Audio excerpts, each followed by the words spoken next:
আসসালামু আলাইকুম ওরহমতুল্লাহি ওবারাকাতুহু। এই মুহূর্তে যারা আমাদের সাথে যুক্ত আছেন বা পরবর্তীতে যুক্ত হবেন, সকলকে পাওয়ার নিউজ বিডির নিয়মিত আয়োজন জাস্ট হেল্প কোরআনের আলো অনুষ্ঠান থেকে স্বাগত।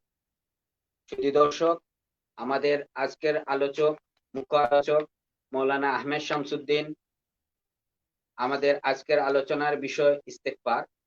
সুধী দর্শক, আমরা গত একটি পর্বে আমরা ইস্তেগফারের বেসিক বিষয়াদি নিয়ে আলাপ আলোচনা করেছিলাম। আজকে আমরা আরো বিস্তারিত আলোচনা করার চেষ্টা করব। আপনারা আমাদের সাথে থাকবেন। আসসালামু আলাইকুম। আসসালামু আলাইকুম রহমতুল্লাহি ওয়া বারাকাতুহু। আমরা তো গত একটি পর্বে ইস্তেগফারের বেসিক বিষয়গুলি নিয়ে আলোচনা করেছিলাম। আজকে আমরা একটু, আপনিও বলেছিলেন যে আমরা একটু ইস্তেগফারের বিষয়ে আরো বিশদ আলোচনা করব দর্শকদের। হ্যাঁ, হ্যাঁ, আলহামদুলিল্লাহ। আসলে গতদিন আমরা তো প্রাকৃতিক দুর্যোগের কারণে আমরা বাসা থেকে সংযুক্ত হয়েছিলাম এবং আসলে চাচ্ছিলাম যে অল্প সময়ে আমরা আলোচনাটা শেষ করি। আর দ্বিতীয়ত হচ্ছে যে ইস্তেগফারের মৌলিক বিষয়গুলো আমরা চেয়েছিলাম যে আমাদের যথাসাধ্য স্বল্প সময়ের মধ্যে তুলে ধরার। আরো কিছু জিনিস ইস্তেগফারের মধ্যে রয়েছে। আমরা যদি আল্লাহ তৌফিক দান করেন তাহলে আমরা হয়তো আজকে সেদিকে একটু আলোকপাত করতে পারি। তো আমরা মহান আল্লাহ সুবহানাহু ওয়া তাআলার কাছে সাহায্য চেয়ে নিচ্ছি যেন আমাদেরকে তৌফিক দান করেন। বিসমিল্লাহির রহমানির রহিম। এই মুহূর্তে যারা আমাদের সাথে যুক্ত হয়েছেন সম্মানিত দর্শকবৃন্দ, প্রত্যেককে আন্তরিক প্রীতি, শুভেচ্ছা, মোবারকবাদ এবং পবিত্র রমজানুল করিমের আন্তরিক শুভেচ্ছা। আল্লাহ সুবহানাহু ওয়া তাআলার কাছে আমরা অসংখ্য অগণিত শুকরিয়া জ্ঞাপন করি যে আল্লাহ সুবহানাহু ওয়া তাআলা আমাদেরকে রমজানুল করিমের মতো মুবারক মাস উদযাপন করার সুযোগ দিয়েছেন এবং ইতিমধ্যে আমরা রমজানের প্রথম দশক, রহমতের দশক আমরা পার করেছি, মাগফিরাতের দশক পার করেছি এবং আমরা এখন শেষ দশক অর্থাৎ নাজাতের দশকে আমরা উপনীত। এবং আল্লাহ সুবহানাহু ওয়া তাআলা আমাদেরকে যেন এই মাসটি যথাযথ মূল্যায়ন করার তৌফিক দান করেন এবং আমরা যেটুকু সম্ভব আমরা অর্জন করেছি, আল্লাহ যেন বাকি সময়টাকে আমরা সুষ্ঠুভাবে মূল্যায়ন করতে পারি, সেই তৌফিকটুকু আমাদেরকে যেন দেন। তো আমরা প্রিয় দর্শকদের কাছে আমরা গতদিন আমরা যে আলোচনায় গিয়েছিলাম যে আ আমরা ইস্তেগফার সম্পর্কে আমরা মৌলিক বিষয়টা আমরা জেনেছিলাম যে ইস্তেগফার কি এবং ইস্তেগফার কিভাবে করতে হয় এই বিষয়টি এবং আল্লাহ সুবহানাহু ওয়া তাআলা কতটা পছন্দ করেন। তো আমরা সেই আলোচনায় আজকে আর যাব না। শুধু সংক্ষেপে একটু রিমাইন্ডার দিয়ে নেই আমরা যে ইস্তেগফার কি এবং কিভাবে করতে হয়। একদম ছোট্ট করে আমরা গতদিন মোটামুটি টপিক আমরা যতটুকু আল্লাহ তৌফিক দিয়েছেন আমরা বিস্তারিত করেছি আলোচনা। যে ইস্তেগফার হচ্ছে আমরা বলেছি যে হুয়া তলাবুল মাগফিরা, এটা হচ্ছে মাগফিরাত অর্থাৎ আল্লাহ সুবহানাহু ওয়া তাআলার কাছ থেকে মাগফিরাত কামনা করা, ক্ষমা কামনা করা ক্ষমা স চেয়ে। স সহজ ভাষায়। আর শরীরভাবে ইস্তেগফারের সংজ্ঞা বা তওবার সংজ্ঞা হচ্ছে যে এটা অবশ্য আবার তওবা এবং ইস্তেগফার দুটো কি এক জিনিস, এটা নিয়ে যথেষ্ট আলোচনা আছে। সেই আলোচনায় আমাদের যাওয়ার ইচ্ছা নাই, আমরা দরকার নাই। আপাতত আমরা সহজভাবে যেই জিনিসটাই জানি যে তওবা হচ্ছে ওই জিনিসটার নাম, যে জিনিসটা হচ্ছে আমি একটা পাপের জায়গা থেকে প্রথমত হচ্ছে পাপকে চিহ্নিত করা যে এটা পাপ, এটা পাপ এই জিনিসটা নিজের মনের মধ্যে নিয়ে আসা। দ্বিতীয়ত হচ্ছে এই পাপকে ত্যাগ করা। তৃতীয়ত হচ্ছে এই পাপ পাপ থেকে আল্লাহ সুবহানাহু ওয়া তাআলার কাছে ক্ষমা চাওয়া এবং চতুর্থ হচ্ছে যে ভবিষ্যতে এই পাপে আর যাব না সেইভাবে সুদৃঢ়ভাবে মানে সংকল্পবদ্ধ হওয়া। এটা হচ্ছে বেসিক্যালি তওবা বলা হয়। এখন অ্যা উদা ম ওই এবং মানে এটা যারা এই বিষয়গুলো ব্যাখ্যা করেন ও আল আ আ ওলামা ইকরামরা উদাহরণটা এভাবে দিয়েছেন যে, আগামীতে এই কাজটা করব না বা গুনাহটা করব না।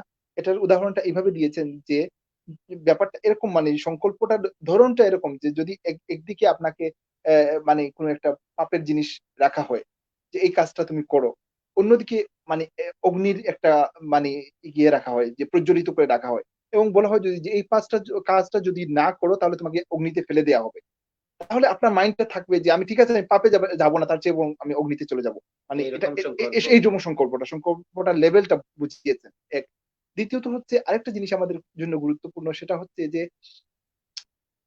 তওবার ক্ষেত্রে পাপটাকে চিহ্নিত করা। দুঃখিত। পাপটাকে চিহ্নিত করা। পাপটাকে চিহ্নিত করা এটা এটা এজন্য যে এটা একটা গুরুত্বপূর্ণ ব্যাপার যে আমি যে জিনিসটার মধ্যে আছি সেটা যে পাপ এটা মাইন্ডের মধ্যে নিয়ে আসা। এটা কেমন? যে এটা কেমন হচ্ছে যে কিছু পাপ আমরা অনেক সময় করি। সেটাকে পাপ ভাবিই না। এটা এটা কিন্তু আরো ডেঞ্জারাস একটা ব্যাপার। যে অনেক পাপ করছি কিন্তু পাপটাকে আমি পাপ ভাবে মানে ট্রিট করছি না।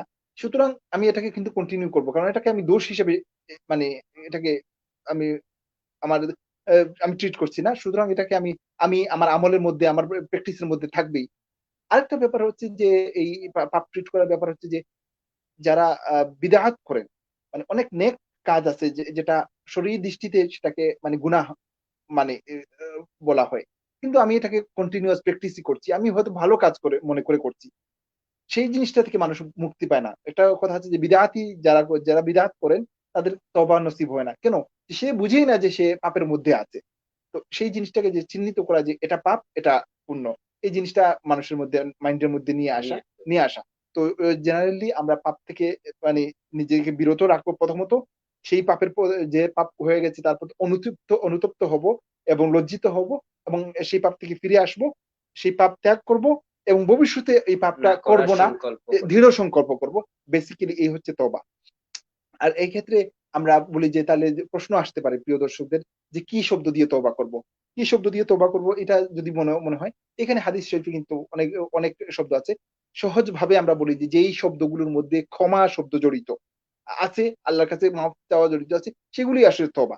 তওবা এখন আমরা যদি রাসূলের নিজ বাসায়ও করতে পারবে, নিজ মানে ভাষায়ও নিজের করতে পারেন, নিজ ভাষায়ও করতে পারেন। আর হাদিসের মধ্যে কিছু ইস্তেগফারের আয়াত মানে বাক্য এসেছে যে রাসূল আকরাম সাল্লাল্লাহু আলাইহি ওয়াসাল্লাম বলছেন যে একটা হাদিসে যে আস্তাগফিরুল্লাহ আল্লাযী লা ইলাহা ইল্লা হুয়াল হাইয়ুল কাইয়্যুম ওয়া আতুবু ইলাইহি ওয়া লা হাওলা ওয়া লা কুওয়াতা ইল্লা বিল্লাহিল আলিয়্যিল আযীম। এই এই ইস্তেগফারটা যে ব্যক্তি করলো আর সে যদি যুদ্ধ থেকে পলায়ন করে আসে তাহলেও আল্লাহ সুবহানাহু ওয়া তাআলা তাকে এই ইস্তেগফারের জন্য ক্ষমা করে দিবেন। এখানে যুদ্ধ থেকে পলায়ন করার অর্থ হচ্ছে যে আসলে এটা বড় ধরনের পাপ বোঝানো হয়েছে। কারণ একটা যুদ্ধের মধ্যে শামিল হওয়া, এখন সেখান থেকে আপনি আপনি পালিয়ে আসা এটা বড় ধরনের গুনাহ। তো সেই গুনাহ থেকেও আল্লাহ সুবহানাহু ওয়া তাআলা ক্ষমা করে দেবেন। এর মানে এটা অনেক বড় একটা ইস্তেগফার বলা হচ্ছে। আরেকটা ইস্তেগফার বলা হচ্ছে যে সাইয়্যিদুল ইস্তেগফার। এটা আমরা মনে হয় আমরা আলোচনার শেষ দিকে আমরা ইনশাআল্লাহ ইয়ে আমরা আমাদের দর্শকদের বলে দেব। তো এই জিনিসটা হচ্ছে করা। তো আর হচ্ছে যে আপনার যে বিষয়গুলোর মধ্যে আল্লাহুম্মা ইন্নী যালামতু নাফসি যুলমান কাসীরা ওয়া লা ইয়াগফিরুয যুনুবা ইল্লা আনতা ফাগফির লি মাগফিরাতাম মিন ইনদিকা ওয়ারহামনি ইন্নাকা আনতাল গফুরুর রাহিম। এটার মধ্যে আমার অনুশোচনা আছে, তওবা আছে। এটা দিয়ে আমি ইস্তেগফার করতে পারি। আস্তাগফিরুল্লাহ ইন্নাল্লাহা গফুরুর রাহিম। এটা দিয়ে আমি ইস্তেগফার করতে পারি। যেমন আল্লাহুম্মা ইন্নী যালামতু নাফসি। হে আল্লাহ, আমি আমার নফসের উপর জুলুম করেছি। জুলমান কাসীরা মানে অত্যাধিক জুলুম করেছি। মানে পাপটা করা মানে তো নিজের উপর জুলুম করা। নিজেকে মানে শাস্তির উপযুক্ত করে তোলা। আমি একটা পাপের ভাগীদার হয়ে গেলাম। আমার ঘাড়ে একটা পাপ চলে আসলো। এর মানে আমি কিয়ামতের দিবসে কিন্তু আল্লাহর সামনে দাঁড়াতে হবে। আমি গুনাহ নিয়ে দাঁড়াই যদি যেই আল্লাহ মেহেরবান আল্লাহ আমাকে অনেক নিয়ামত দিয়ে মহব্বত করেছেন, স্নেহ করেছেন, সেই আল্লাহর সামনে আমি পাপ নিয়ে দাঁড়ালাম। সেটা আমার অনেক লজ্জার। অনেক বড়। দ্বিতীয়ত হচ্ছে আপনি পানিশমেন্ট এর উপযুক্ত হচ্ছেন। আপনার জন্য জাহান্নামের অগ্নি রেডি হবে। এবং আরো অনেক ধরনের পানিশমেন্ট আখিরাতে মানে প্রস্তুত আছে যেগুলোর উপযোগী আমি হয়ে গেলাম। সুতরাং এটা আমার নিজের উপর জুলুম করাই খুব সহজভাবে। তো আল্লাহুম্মা ইন্নী যালামতু নাফসি, হে আল্লাহ আমি আমার নফসের উপর জুলুম করেছি। জুলমান কাসীরা অত্যাধিক জুলুম করেছি, বড় জুলুম করে ফেলেছি। ওয়ালা ইয়াগফিরুয যুনুবা আমার এই মানে যে গুনাহটা বা অপরাধটা করে ফেলেছি কেউ ক্ষমা করবে না আল্লাহ। ইল্লা আনতা তুমি ছাড়া। ফাগফিরলি হে আল্লাহ তুমি আমাকে মাফ করে দাও মাগফিরাতান মিন ইনদিকা ওয়ারহামনি তোমার কাছে আমার আমি রহম প্রার্থনা করি। ইন্নাকা আনতাল গফুরুর রহিম নিশ্চয়ই তুমি সবথেকে দয়াময়, সবথেকে বেশি ক্ষমাশীল। তো এই জিনিসগুলো দ্বারা আমরা আল্লাহর কাছে ক্ষমা চাইতে পারি। তো আমরা ইনশাআল্লাহ আলোচনার আরো শেষ দিকে আরো কিছু সুযোগ হলে আমরা আরো কিছু ইস্তেগফারের বিষয় বলে দেব। তো এই হচ্ছে মূলত ইস্তেগফার। আর আমরা মূলত আরো ৪ টা বিষয় বলেছি। একটা হচ্ছে যে ইস্তেগফার করার ক্ষেত্রে যেটা করণীয়, একটা হচ্ছে যে ওই অতীত গুনার সাথে অ মানে অনুতপ্ত হওয়া, ভবিষ্যতে কাজ করব না এটা মানে নিজের দৃঢ়তার সাথে সংকল্প করা এবং লজ্জিত হওয়া। আরেকটা হচ্ছে যে হুকুকুল্লাহ এবং হুকুকুল ইবাদ যে বিষয়গুলো আছে যে আমি কারো যদি হক নষ্ট করে থাকি তাহলে সেটা আদায় সেটা করা, পূরণ করা। সেটা পূরণ করা। আর আ দ্বিতীয়ত হচ্ছে যে মা মানুষের যদি ২ ধরনের সেটা বলেছি। একটা হচ্ছে যে মানুষের হক নষ্ট করা, আর্থিক হক সেটা আদায় করা। আর যদি কাউকে মানসিক কষ্ট দিয়ে দেন থাকে তার কাছ থেকে ক্ষমা চেয়ে নেয়া। আর এরপরেরটা হচ্ছে যে আল্লাহর হক নষ্ট করে থাকলে অর্থাৎ নামাজ রোজা এগুলা ত্যাগ করে থাকলে সেগুলা আদায় করতে প্রস্তুতি নিয়ে নেওয়া। এই হচ্ছে সংক্ষেপে আমরা এই কাজগুলো আমরা তওবার জন্য করতে পারি, আনুষঙ্গিক শর্ত। এখন আজকে যে বিষয়টি আমরা উল্লেখ করতে চাই, সেটা হচ্ছে যে এই তওবা তো আমরা আলোচনা করলাম যে তওবা দ্বারা আমাদের গুনাহ থেকে মুক্তি লাভ করি। গুনাহ থেকে মুক্তি লাভ করি। কিন্তু তওবার প্রেক্ষাপটটা এবং তওবার ফজিলতটা বা তওবার তাৎপর্যটা অনেক ব্যাপক, অনেক ব্যাপক। গুনাহ থেকে যেহেতু আমরা মানে গুনাহগার হয়ে গেলে আমাদের মুক্তির পথ হচ্ছে তওবা। আল্লাহ সুবহানাহু ওয়া তাআলা আমাদেরকে সুযোগ করে দিয়েছেন। এর আমরা অনুশোচনা করলে আল্লাহর দিকে ফিরে আসলে আল্লাহ ক্ষমা করে দিবেন।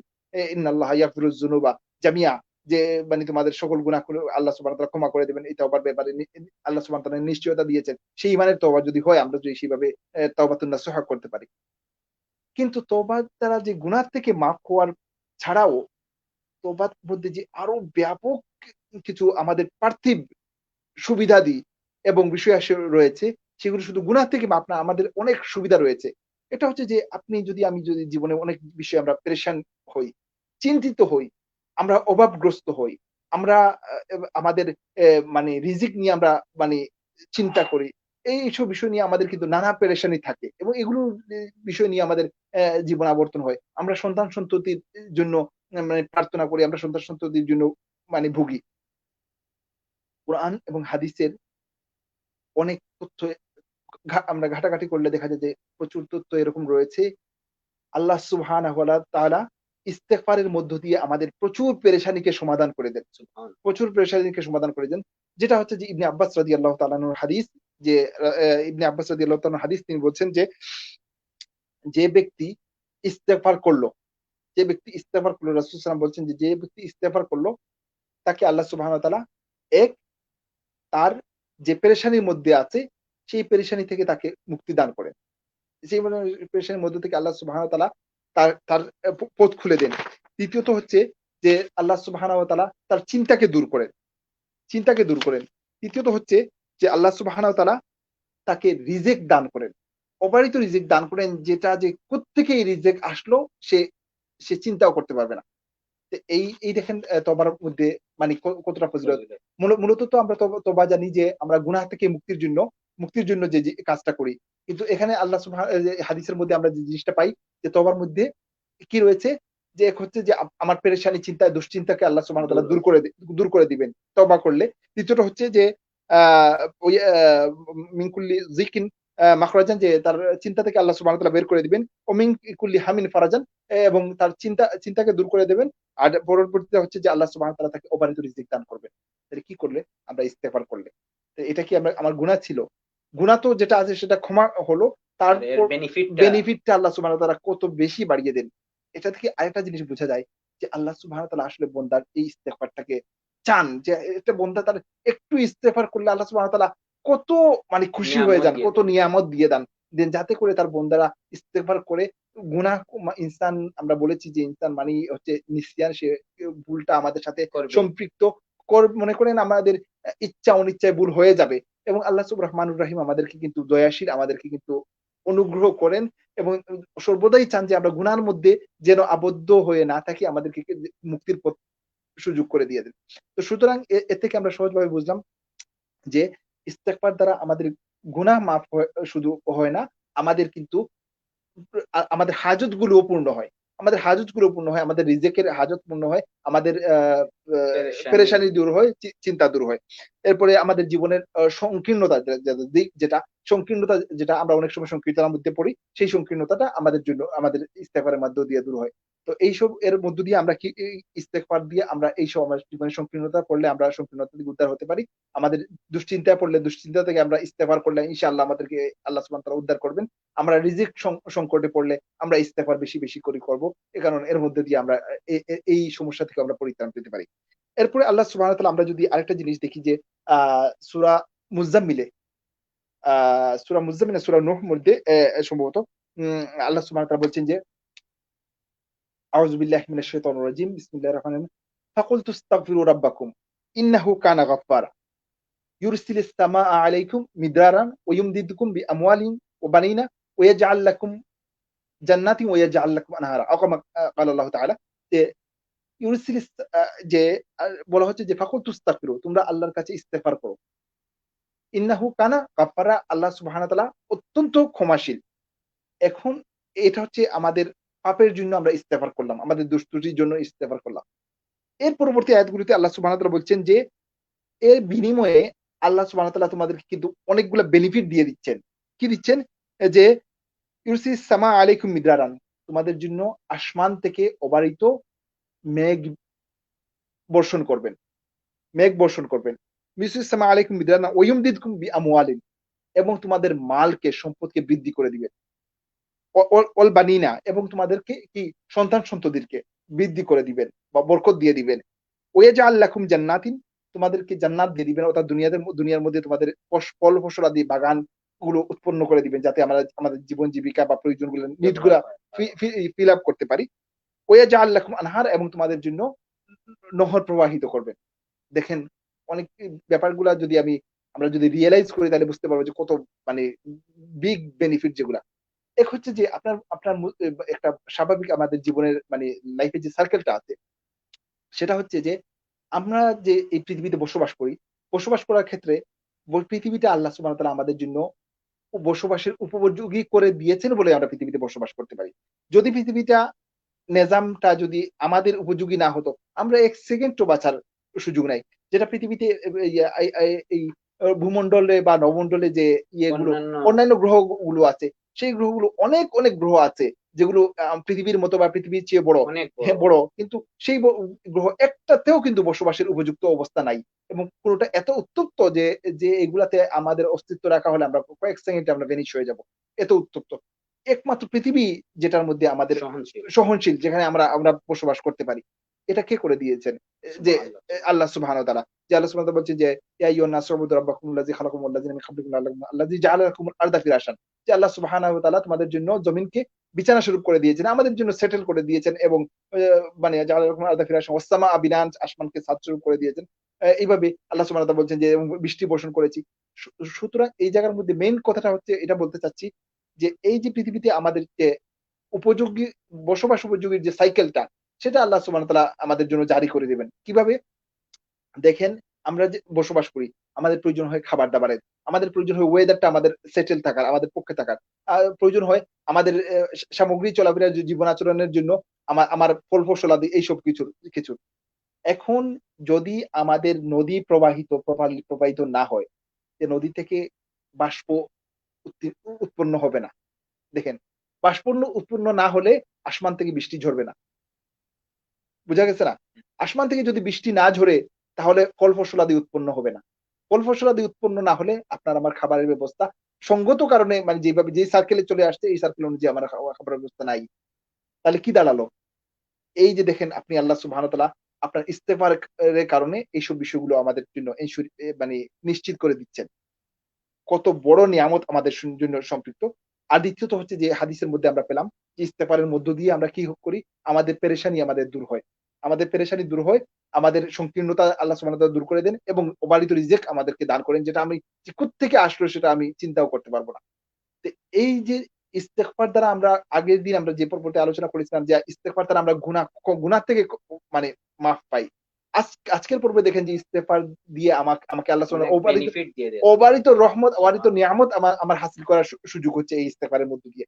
তো সুতরাং এই ইস্তেগফারটা আমাদের জন্য যেভাবে গুনাহ থেকে মুক্তির জন্য ইস্তেগফার মানে আমাদের জন্য ইম্পোর্টেন্ট, ঠিক তেমনি ভাবে আমাদের জন্য আ ইম্পোর্টেন্ট হচ্ছে যে আল্লাহর নিয়ামত রাজি, এবং আমরা যখন আপদের মুখোমুখি হব, সেই অবস্থায় আমাদের ইস্তেগফারটা খুবই জরুরি। খুবই জরুরি। এবং আরেকটা জিনিস দেখেন যে ওয়াইউমদিদ লাকুম আমওয়ালাকুম আ ওয়াইউমদিদ লাকুম বিআমওয়ালিন ওয়া বানিনা, যে তোমাদের মালকে বৃদ্ধি করে দেওয়া হবে, এবং তোমাদের সন্তান-সন্ততিকে বৃদ্ধি করে দেওয়া হবে। কোরআন কারীমের অন্য আয়াতে আমরা পাই, আল মাল ওয়াল বানুন জিনাতুন লিহায়াতিদ দুনিয়া। মাল, সম্পত্তি এবং বানুন, সন্তান-সন্ততি দুনিয়ার জীবনের এটা সৌন্দর্য, এটা আকর্ষণ, এটার প্রতি মানুষ আকৃষ্ট থাকে। তাহলে আল্লাহ সুবহানাহু ওয়া তাআলা এটা আমাদের জন্য যে নিয়ামত, যেটা এটা আল্লাহ সুবহানাহু ওয়া তাআলা আমাদেরকে দিয়ে দিচ্ছেন এই ইস্তেগফারের মধ্য দিয়ে, এবং আমাদের জীবনের সংকীর্ণতা দূর করে দিচ্ছেন। তাহলে ইস্তেগফারের মধ্যে দেখেন যে এক হচ্ছে গুনাহ থেকে মুক্তি, দ্বিতীয় হচ্ছে আমার জীবনের নিডটাকে পূরণ করার জন্য ইস্তেগফার অত্যন্ত জরুরি। সুতরাং আমরা এই ইস্তেগফারের দিকে, ইস্তেগফারের আমলটা আমাদের জীবনে কতটা ইম্পোর্টেন্ট আমরা বুঝতে পারলাম। তৃতীয় বিষয়টা হচ্ছে, আরেকটা বিষয় আমরা উল্লেখ করতে চাই, যেটা অত্যন্ত মানে মানে গুরুত্বপূর্ণ আমাদের জন্য। সেটা হচ্ছে যে আমরা যখন আমাদের মা-বাবা এবং আমাদের মুর্দেগান যখন ইন্তেকাল করেন, তখন যখন একজন মানুষ ইন্তেকাল করে, তার দুনিয়া থেকে তার সম্পর্ক ছিন্ন করে দেওয়া হয় এবং তার আমলের মানে আমলিয়াত যেগুলো দিয়ে আমরা আল্লাহর অনুগ্রহ কৃপা হাসিল করি, সেই পথটাও বন্ধ হয়ে যায়। এখন সে আর মানে যখন সে ইন্তেকাল করে ফেলে, সে আর কোন আমল করতে পারে না তার নিজের দরজাতকে পূরণ করার জন্যে। সে আর কোন ক্ষমাও চাইতে পারে না যে, আমাকে আল্লাহ আমি ভুল করে ফেলেছি, আমাকে ক্ষমা করে দেন। সেটা দুনিয়ায় থাকতে করতে হবে, সাকারাত শুরু হওয়ার আগে এই ইস্তেগফারটা করতে হবে। এখন যারা কবরবাসী হয়ে গেছেন, তাদেরকে বেনিফিট পৌঁছানোর সুযোগ কি? আপনি আপনার অঢেল সম্পত্তি থাকলেও ঠিক আছে, আমি অঢেল কিছু সম্পদ আমার বাবাকে দিয়ে দিই কবরে, সম্ভব না। আমার আমার অনেক অনেক কিছু থাকলেও সেই সাহায্যটা করা যাবে না। কিন্তু এই ইস্তেগফার একটা মাধ্যম, যেটা আমরা আমরা আমাদের মুর্দেগানকে আমাদের বাবা-মাকে কবরে দিতে পারি। যেটা হাদিস শরীফে এসছে যে কোন এক নেক ব্যক্তির দরজাতকে বুলন্দ করে দেয়া হবে। তার আখিরাতে তার লেভেলকে, স্ট্যাটাসকে বা তার সুযোগ সুবিধাকে বৃদ্ধি করে দেয়া হবে। দরজাত লেভেলকে উচ্চ করে দেয়া হবে। সেই ব্যক্তি জিজ্ঞেস করবে যে, "এটা কেন হলো?"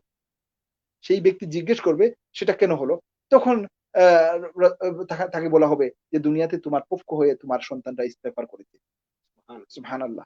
দেখেন কত বড় মানি মানে সুবিধা রয়েছে ইস্তেগফারের মধ্যে। হয়তো আমরা অনেকেই হয়তো এই জিনিসগুলো মানে খেয়াল করতে পারি না। অথচ আমাদের মনের মধ্যে আকুতি থাকে যে, আমার আবার বাবা, আমার মা, আমার আপনজন কবরবাসী হয়ে গেলেন। তাদের জন্য কিচ্ছু করতে পারছি না। আমাদের সুযোগ আছে যে আমরা বেশি করে ইস্তেগফার করব। তাদের জন্য ইস্তেগফার করব, তাদের জন্য দোয়া করব। এই জিনিসগুলো আমাদেরকে করতে হবে। এবং এখন আরেকটা, এখন এই বিষয়গুলো আছে। এখানে আরেকটা ব্যাপার হচ্ছে যে, আপনার যে হাদিস শরীফে এসছে যে, একজন মৃত ব্যক্তি যখন কবরে চলে যান, তখন তার অবস্থা হবে যে, একটা মানে গভীর সমুদ্রের মধ্যে একটা খড়কুটোর মতো, সে সমুদ্রের ঢেউয়ে সে নিচে মানে ডুবছে আবার ভাসছে, ডুবছে আবার ভাসছে। তার কোনো অসহায়, এতটা অসহায়, এতটা অসহায়। তখন দুনিয়া থেকে যখন কেউ তার জন্য দোয়া করেন, ইস্তেগফার করেন, তো সেগুলো এখানে গিয়ে তার জন্য সহায়তা হয়। তো এই জিনিসটা আমাদের জন্য মানে বিগ অপরচুনিটি। আমাদের মধ্যে গানদের জন্য আমরা ইস্তেগফার করব, তাদের জন্য দোয়া করব। এই বেনিফিটটা ইনশাআল্লাহ হাদিসে যখন এসছে, আমাদের আপনজনরা পেয়ে যাবেন। সুতরাং এর মধ্য দিয়ে আমরা তাদেরকে সাহায্য করতে পারি। তাদের তাদের তাদের প্রতি আমরা তাদের গুনাহ থেকে আমরা তাদের পক্ষ হয়ে ইস্তেগফার করলাম, তাদের জন্য দোয়া করলাম। তারা ইনশাআল্লাহ, যেহেতু হাদিসে এসছে, ইনশাআল্লাহ আখিরাতে বসে পাবেন। তো এটা আমাদের জন্য খুব ও ও ও মানে খুব একটা বড় সুযোগ। আরেকটা বিষয় বলি আপনাকে যে, হযরত হাসান বসরি আ রহমতুল্লাহি আলাইহির কাছে, উনি তাবিই ছিলেন। তো ইনি হচ্ছেন যে, উনি আলী রাদিয়াল্লাহু তাআলা আনহু খলিফা, এবং আলী রাদিয়াল্লাহু আনহু খলিফা ছিলেন, আলী রাদিয়াল্লাহু আনহু ছিলেন মুহাম্মদ সাল্লাল্লাহু আলাইহি ওয়াসাল্লামের খলিফা।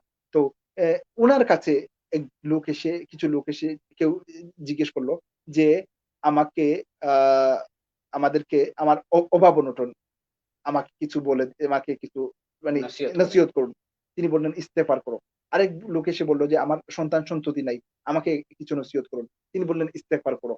আরেক লোক এসে বলল যে, আমি আমি নানা ধরনের বিপদগ্রস্ত, বা তাকেও বললেন, ইস্তেগফার করো। অনেক ধরনের লোককে তিনি একই জিনিস মানে দিলেন। তখন উনাকে জিজ্ঞেস করা হলো যে, কেন আপনি মানে সবাইকে একই জিনিস মানে শিখিয়ে দিলেন? প্রত্যেকের কিন্তু সমস্যা আলাদা, আলাদা ছিল।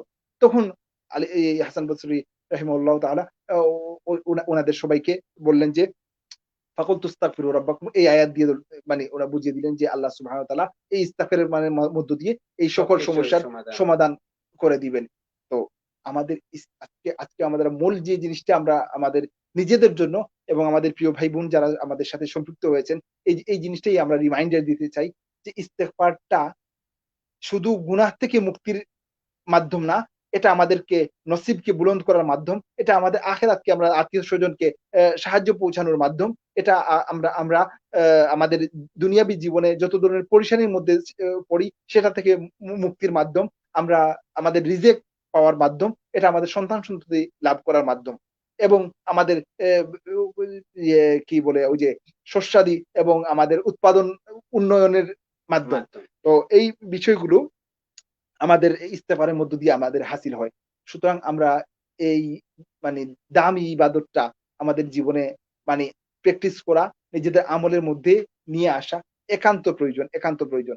সো সুতরাং এই আজকের আমরা এই মেসেজটি দিতে চাই। তবে ইস্তেগফারটা সেই মাপের ইস্তেগফার হতে হবে। আবার মনে হচ্ছে যে আপনার পাপ যদি হয়ে যায়, পাপ যদি হয়ে যায়, আপনি আল্লাহর রহমত থেকে মানে নিরাশ নৈরাশ হওয়ার হবে না। কোনো যে কারণ নেই। ইয়া ইবাদিয়াল্লাযিনা আসরাফু আলা আনফুসিহিম লা তাকনাতু মির রাহমাতিল্লাহ, যে তোমরা আল্লাহর রহমত থেকে তোমরা কখনো নিরাশ কখনো হও না। নৈরাশ হইও না। এটা আল্লাহ সুবহানাহু ওয়া তাআলা বলছেন যে যদি তোমরা তোমাদের নফসের উপর অত্যাচার করে ফেলো। যেমন পাপ যদি মনে মনে করেন আমি পাপিষ্ঠ হয়ে গেছি। পাপিষ্ঠ হয়ে গেছি। যা বাবা আমি তো গুনাহগার মানুষ। আমার আর মানে মুক্তি কি? এই জায়গায় দেখেন এই জায়গায় কিন্তু মানে স্টিল থাকা যাবে না।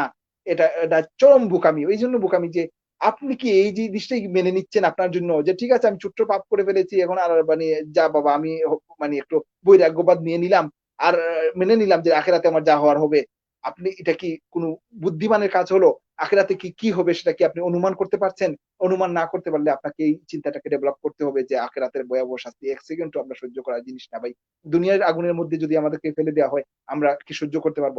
আখিরাতের আগুনটা বলা হচ্ছে যে এর চেয়ে বহুগুণ ভয়াবহ, বহুগুণ ভয়াবহ। সুতরাং আমাদেরকে আল্লাহ সুযোগ করে দিয়েছেন। এই ইস্তেগফারের সুযোগটা নিব, আমরা তওবা করব এবং দ্রুত মানে তওবা করে ফেলবো এবং এই তওবার মধ্য দিয়ে আল্লাহ সুবহানাহু ওয়া তাআলা শুধু ক্ষমা করেন না, তার অনেক ভালোবাসেন, যেটা আমরা বলেছিলাম যে এক ব্যক্তি ইস্তেগফার সে যেভাবে খুশি হয় যে মানে নিজের খুশির বহিঃপ্রকাশ করতে গিয়ে বলে ফেলেছিল যে, "আল্লাহ তুমি আমার বান্দা, আমি তোমার রব।" যদি মানে তার আসলে খুশির মানে মানে উৎফুল্ল স্পিডটা, হয়ে উৎফুল্লটা এত বেশি ছিল। তো ওইভাবে। তো আমাদের এইভাবে তওবা থেকে নৈরাশ হওয়ার সুযোগ নাই এবং এবং রাসূল সাল্লাল্লাহু তার হাদিসে বলছেন যে একজন তওবাকারী ব্যক্তি, যে তার তওবাকারী ব্যক্তি লা যামবা লাহু, তার আসলে তার কোনো গুনাহই নাই। মানে তওবা করার পর মানুষ এতটাই নিষ্পাপ হয়ে যায়। আলহামদুলিল্লাহ। তো এই গোল্ডেন মানে বিগ অপরচুনিটি আমাদের জন্য আছে। তবে তওবাটা হতে হবে আমাদেরকে আল্লাহর কাছে গ্রহণযোগ্য তওবা। আল্লাহর কাছে গ্রহণযোগ্য তওবা, আল্লাহর কাছে গ্রহণযোগ্য তওবা, সেইটা তওবাটার লেভেলটা হতে হবে যে আল্লাহ যেই তওবাটা আল্লাহ সুবহানাহু ওয়া তাআলা আমাকে পছন্দ করেন। মানে প্রকৃতভাবে আল্লাহ সুবহানাহু ওয়া তাআলা আমার অন্তরের খবরটা রাখেন। দেখুন হাদিসে আরেকবার এসছে যে এক ব্যক্তি গুনাহ করেছে। গুনাহ করেছে, গুনাহ করে আল্লাহর কাছে সে উপলব্ধি করতে পেরেছে যে সে ভুল করে ফেলেছে। সে আল্লাহর কাছে তওবা করেছে। তখন আল্লাহ সুবহানাহু ওয়া তাআলা ফেরেশতাদের জিগান যে এই ব্যক্তি কি জানে যে তার একজন আল্লাহ আছেন? তারপর আবার জিজ্ঞেস করেন যে এই ব্যক্তি কি জানে তার মালিক, তার প্রভু ক্ষমাশীল? তো ফেরেশতারা উত্তর করেন, তখন বলেন যে ঠিক আছে, ওকে ও যেহেতু আমার কাছে ক্ষমা চেয়েছে, আমি তাকে ক্ষমা করে দিলাম। সুবহানাল্লাহ। আলহামদুলিল্লাহ, সুবহানাল্লাহ। তখন ওই ব্যক্তি ক্ষমা পেয়ে গেল। কিছুদিন সে গুনাহ থেকে বিরত থাকে। সে কিন্তু মনে প্রাণে তওবা করেছে। দেখেন, কিছুদিন সে গুনাহ থেকে বিরত থাকে। তারপর আবার অভ্যাসবশত আবার সে ঘুরে ফিরে আবার সেই গুনার মধ্যে নিপতিত হয়ে যায়। হয়ে গিয়ে সেই গুনাহ আবার করে। করার পর আবার দেখা যায় যে কিছুদিন সে আবার সে নিজের ভুলটাকে বুঝতে পারে। আবার আল্লাহর কাছে তওবা করে। আবার আল্লাহ জিজ্ঞেস করেন যে, "এই ব্যক্তি কি জানে তার একজন আল্লাহ আছেন? সেই ব্যক্তি কি জানে তার আল্লাহ ক্ষমাশীল?" তো ফেরেশতারা উত্তর দেন। আবার বললেন, "আবার ক্ষমা করে দিলাম।" এইবারে সে বারবার করে। যতবার সে ভুল করুক আল্লাহ সুবহানাহু ওয়া তাআলা তাকে ক্ষমা করে দিবেন। হ্যাঁ, সেটা করা যাবে না। যে আমি ইচ্ছাকৃতভাবে যে ঠিক আছে আমি স্টিল নাও আমি ভুলের মধ্যে আছি এবং এটা কন্টিনিউ করব এবং এই কন্টিনিউ করার মধ্য দিয়ে আমি ভুল করে যাব।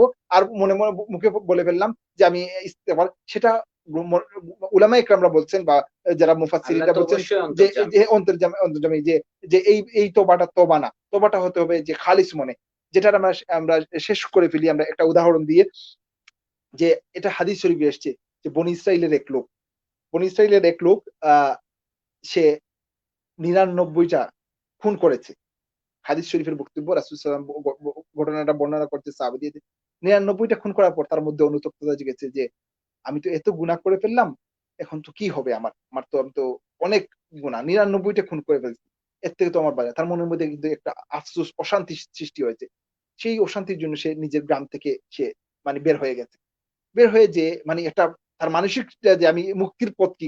কোথায় গেলে আমি আমার এই পাপ থেকে আমি মুক্তি পেতে পারি বা কোনো কি আমার জন্য কি সুরাহা আছে? তো সে তো যেহেতু মানে সে খুনি লোক, তার মধ্যে হয়তো সেরকম উদ্ধত আচরণ, তার জ্ঞানের বুদ্ধির ঘাটতি ছিল। সে হয়তো মানে সে সেজন্য সে কারো একটা আশ্রয় খুঁজছিল যে কেউ একজনে তাকে পথ দেখাবে।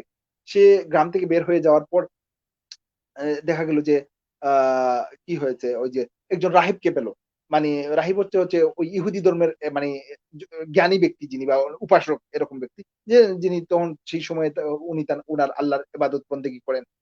তো সে ওনাকে জিজ্ঞেস করলো যে আমি তো এই পাপটা করে ফেলেছি, আমার জন্য কি কোনো ক্ষমা আছে? তো উনি তো নেক মানুষ, নেক মানুষ তিনি তো দেখছেন যে তুমি তো ৯৯ টা খুন, বিশাল পাহাড় মানে মানে অপরাধের পাহাড়।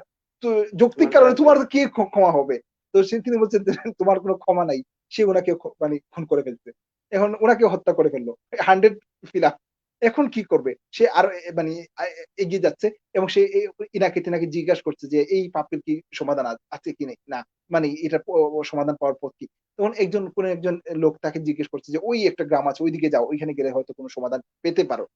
সে ঐদিকে মানে যেতে মানে মানে মাইন্ড সেট আপ করছে এবং সে যাওয়া শুরু করতেই আজরাইল চলে এসছেন এবং তার মউত চলে এসছে। তাকে জান কবজ করা হয়ে গেছে। ইতিমধ্যে নেক ফেরেশতা শাস্তির ফেরেশতা এবং নেক ফেরেশতা যারা, শাস্তির ফেরেশতারা এসে হাজির এবং জান্নাতি ফেরেশতারাও এসে হাজির। তার রূহ কবজ করা হয়েছে। এই রূহটা কে কে নিয়ে নিবে? যাবে? কে নিয়ে যাবে? মানে শাস্তির ফেরেশতারা তো রেডি। যেই লোক ১০০ টা খুন করেছে, একে তো শাস্তি পানিশমেন্ট পেতে হবে। একে আমরা আমরা নিয়ে যাবো। নেক ফেরেশতারা সবসময়ই চান বান্দাকে কোন না কোন ওসিলা ধরে বাঁচাবেন। তো উনারা ইয়ে করছেন যে সে তো তওবার জন্য চেষ্টা করছে। তাইলে তাকে হয়তো আল্লাহ ক্ষমা করে দিবেন, তাকে শাস্তি দেয়া যাবে না। এই বাকবিতণ্ডটা ২ জনের মধ্যে বিতর্ক হচ্ছে। আল্লাহ সুবহানাহু ওয়া তাআলা তাদেরকে ফয়সালা দিলেন। ঠিক আছে, তোমাদের বিতর্কর সমাধান হচ্ছে যে দেখো যে এই লোকটা কোন গ্রামের দিকে সে মানে বেশি এগিয়ে গেছে। তো ঠিক আছে, এখন মাপামাপি শুরু হবে। এইখানে আল্লাহ সুবহানাহু ওয়া তাআলা এই ব্যক্তির প্রতি রহম করেছেন। সম্ভবত তার গ্রামটা বেশি কাছে ছিল, ওই গ্রামটা বেশি দূরে ছিল। বলা হচ্ছে যে হাদিসে এসেছে যে আল্লাহ সুবহানাহু ওয়া তাআলা তার গ্রামকে কাছে নিয়ে আসলেন। আর তার গ্রামকে দূরে নিয়ে দিলেন। আর ওই গ্রামকে যেই গ্রামে এসে তওবা করতে যাবে, ওই গ্রামটাকে তাকে কাছে নিয়ে আসলেন। পরবর্তীতে ফেরেশতারা মেপে পেলেন যে সে এই নিজের গ্রাম থেকে ওই গ্রামের দিকে একটু বেশি মানে চলে এগিয়ে গেছে। এগিয়ে ছিল। সুতরাং তার ফয়সালা হয়ে গেল। সে ক্ষমা পেয়ে গেল। সুবহানাল্লাহ। চিন্তা করেন ১০০ টা খুন, কত বড় অপরাধ সব মিলিয়ে কিন্তু তার আল্লাহ সুবহানাহু ওয়া তাআলা তার অন্তরকে দেখেছেন। যে তার আসলে পাপ থেকে মুক্তির জন্য যে কতটুকু মানে স্পৃহা ছিল এবং সে সম্পূর্ণভাবে যে আমি যা অপরাধ করেছি সেটা অপরাধ স্বীকার করেছে এবং সে মুক্তির জন্য অন্বেষায় নেমে গেছে। সে তার অন্তরটাকে আল্লাহ সুবহানাহু ওয়া তাআলা কবুল করে নিয়েছেন। এবং এটা হাদিসের বক্তব্য, কোন গল্প না।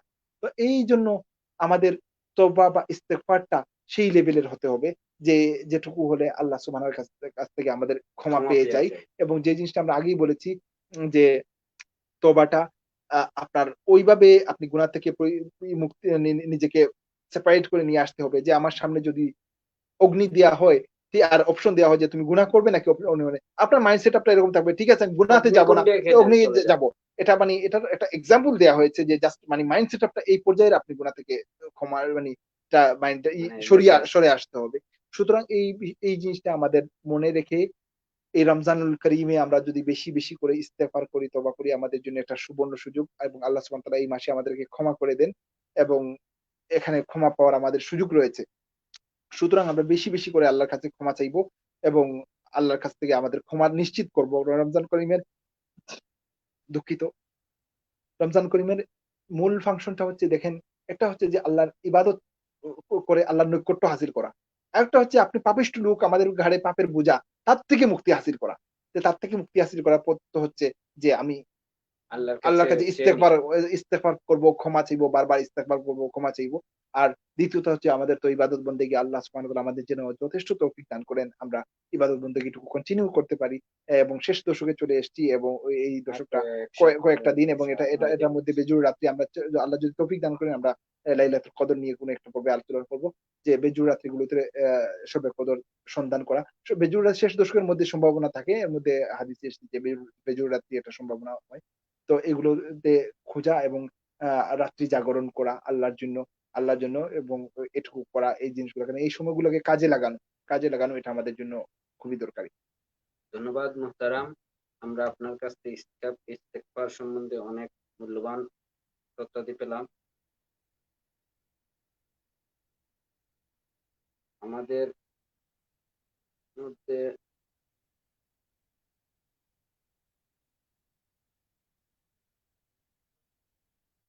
কিছু আমাদের দর্শক আমাদেরকে কিছু কমেন্টস করেছেন। আমি তাদেরকে কমেন্টস গুলা একে একে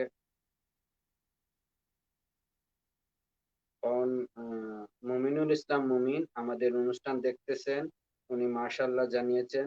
Naim Ahmed, just help UK foundation এবং পাওয়ার নিউজ বিডি 24 কে অনেক অসংখ্য ধন্যবাদ জানিয়েছেন গুরুত্বপূর্ণ আলোচনা সাবজেক্ট আনার জন্য।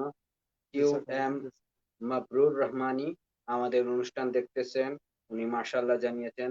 সবাইকে আমাদের পাওয়ার নিউজ বিডির পক্ষ থেকে অসংখ্য অসংখ্য মোবারকবাদ। মোহতারাম, আপনার আরেকটা শেষ শেষ আরেকটা জিনিস আমরা বলে দিতে চাই, যেটা খুবই গুরুত্বপূর্ণ, আমার স্মরণ থেকে চলে গিয়েছিল। যেটা হচ্ছে যে হাদিস শরীফে এসছে যে রাসূল আকরাম সাল্লাল্লাহু আলাইহি ওয়াসাল্লাম একটা ইস্তেগফারের কথা বলছেন। আম যে যে ইস্তেগফারটার কথা বলছেন যে, যে ব্যক্তি সকালে এই ইস্তেগফারটা পাঠ করবে, সে যদি ওই দিন মারা যায় তাহলে জান্নাতি। যদি সে যদি বিকালে পাঠ করে এবং সে ওই যদি ইস্তেগফারটা যদি পাঠ করে এবং ওই দিন রাত্রে যদি মারা যায়, এর তাহলে সে জান্নাতি। সাইয়্যিদুল ইস্তেগফার। তো অ্যা ওইটা সাইয়্যিদুল ইস্তেগফারটা আমরা সবাই পড়ব। সাইয়্যিদুল ইস্তেগফার মানে একটু যদি দর্শকদের বুঝিয়ে দিতেন।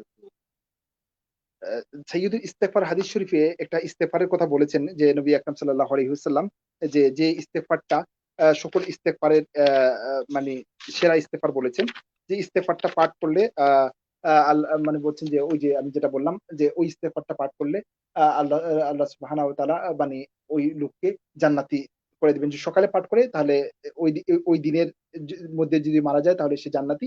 বিকালে পাঠ করে তাহলে ওই রাত্রের মধ্যে মারা যায় তাহলে জান্নাতি। সেটা হচ্ছে যে আল্লাহুম্মা আনতা রাব্বি, আল্লাহুম্মা আনতা রাব্বি লা ইলাহা ইল্লা আনতা খালাকতানি আনা আবদুকা ওয়া আনা আলা আহদিকা ওয়া ওয়া'দিকা মাস্তাতা'তু ওয়া আউযু বিকা মিন শাররি মা সানা'তু ওয়া আবুউ লাকা বিনি'মাতিকা আলাইয়া ওয়া আবুউ বিযামবি ফাগফির লি ফাইন্নাহু লা ইয়াগফিরুয যুনুবা ইল্লা আনতা। এই জিনিসটা, এই জিনিসটা আমরা আমরা বেশি করে আমরা ইস্তেগফার করব। যদি আপনাকে তর্জমাটা বলি যে আল্লাহুম্মা আনতা রাব্বি, হে রব, তুমি আমার রব। আমরা আল্লাহকে স্বীকার করলাম। লা ইলাহা ইল্লা আনতা খালাকতানি। তুমি ছাড়া আর কোন মাবুদ নাই। তুমি আমাকে সৃষ্টি করেছো। একদম আমি আমাকে সম্পূর্ণ সাপোর্ট করলাম আল্লাহর কাছে। আনা আবদুকা, আমি আপনার আপনার গোলাম, আমি আপনার দাস, আমি আপনার বান্দা। ও আনা আবদুকা ওয়া আনা আলা আহদিকা ওয়া ওয়াদিকা, এবং আমি আপনার অঙ্গীকারের মধ্যে, আপনার ওয়াদার মধ্যেই আমি আছি যথাসাধ্য। মাস্তাতাতু, যথাসাধ্য। আসলে আল্লাহর অঙ্গীকার আদায় করতে তো আমাকে ব্যাপক যে অঙ্গীকার, হয়তো আমি দুর্বল দাস হিসাবে সব অঙ্গীকার মানে আমার তৌফিকের মানে যতটুকু সম্ভব আমি তোমার দাসত্ব আ পালন করছি। মাস্তাতাতু ওয়া আউযু বিকা মিন শাররি মা সানাতু, এবং তোমার কাছ থেকে আমি আমার কৃত সকল পাপ থেকে তোমার কাছ থেকে আমি মানে স্বীকার করছি এবং তা থেকে পানা চাচ্ছি। আউযু বিকা মিন শাররি মা সানাতু ওয়া আবুউ লাকা বিনিআমাতিকা আলাইয়া, এবং তুমি আমার উপর যেহেতু নিয়ামত দান করেছো, সকল নিয়ামতকে আমি স্বীকার করছি। ও আবু বিজাম্বি, এবং আমার গুনাহসমূহকেও আমি তোমার কাছে স্বীকার করছি। ফাগফিরলি, তুমি আমাকে ক্ষমা করে দাও। ফাইন্নাহু লা ইয়াগফিরুয যুনুবা ইল্লা আনতা, এবং তুমি ছাড়া আর আমার গুনার কেউ ক্ষমা করতে পারবে না। সুতরাং এই জিনিসগুলো মানে আমার ইস্তেগফারের মধ্যে এ আমরা বলবো এবং আল্লাহর কাছে ইস্তেগফার করব। আর এটার একটা সুবর্ণ সুযোগ যে এটা সাইয়্যিদুল ইস্তেগফার, সবল ইস্তেগফারের সর্দার বা প্রধান ইস্তেগফার বলা হচ্ছে, এবং এটার তো মানে সামারা অর্থাৎ রেজাল্টটাও বলে দেওয়া হয়েছে অনেক যে বেশি। অনেক বলে যে আমরা যদি প্রতিদিন পাঠ করে সকাল বেলা যদি পাঠ করে ফেলি, আলহামদুলিল্লাহ, যদি আমাদের ঐদিন মৃত্যু আসে, এতে হাদিসে বক্তব্য অনুযায়ী আমরা জান্নাত পেয়ে যাবো ইনশাআল্লাহ, ইনশাআল্লাহ। আমরা যদি বিকালে পাঠ করি, সন্ধ্যার পরে পাঠ করি, ওই রাত্রে যদি আমাদের মৃত্যু এসে যায়, তাহলে একটা সার্টিফিকেট তো আমরা পেয়ে গেলাম যে ইনশাআল্লাহ আমরা জান্নাতে। তো এই আমলটা আমরা জারি করতে পারি প্রতিদিন প্রতি রাত। আল্লাহ আমাদের মাশাআল্লাহ। তৌফিক দিন। দুঃখিত, আমি কথা বাড়িয়ে ধন্যবাদ। ফেললাম। না, ধন্যবাদ মুহতারাম মাওলানা আহমেদ শামসুদ্দিন। প্রিয় দর্শক, আমরা আমাদের মুহতারামের কাছ থেকে এই ইস্তেগফার সম্বন্ধে অনেক অনেক মূল্যবান তথ্যাদি পেলাম। আমরা এই ইস্তেগফার সম্বন্ধে যে আলোচনা করলাম, এইগুলা আমরা নিজেদের মধ্যে আমল করব। আমরা আল্লাহ সুবহানাহু ওয়া তাআলার কাছ থেকে এই রমজান মাসে আমরা পাপ মুক্ত হব, সেই কামনা করে আজকের মতো পাওয়ার নিউজ বিডির আয়োজন জাস্ট হেল্প কোরআনের আলো অনুষ্ঠান থেকে বিদায় নিচ্ছি। আসসালামু আলাইকুম ওয়া আসসালামু রাহমাতুল্লাহি ওয়া আলাইকুম ওয়া রাহমাতুল্লাহি ওয়া বারাকাতুহু, এবং সকল দর্শক বন্ধু যারা আমাদের সাথে যুক্ত ছিলেন প্রত্যেককে আসসালামু আলাইকুম ওয়া রাহমাতুল্লাহি ওয়া বারাকাতুহু।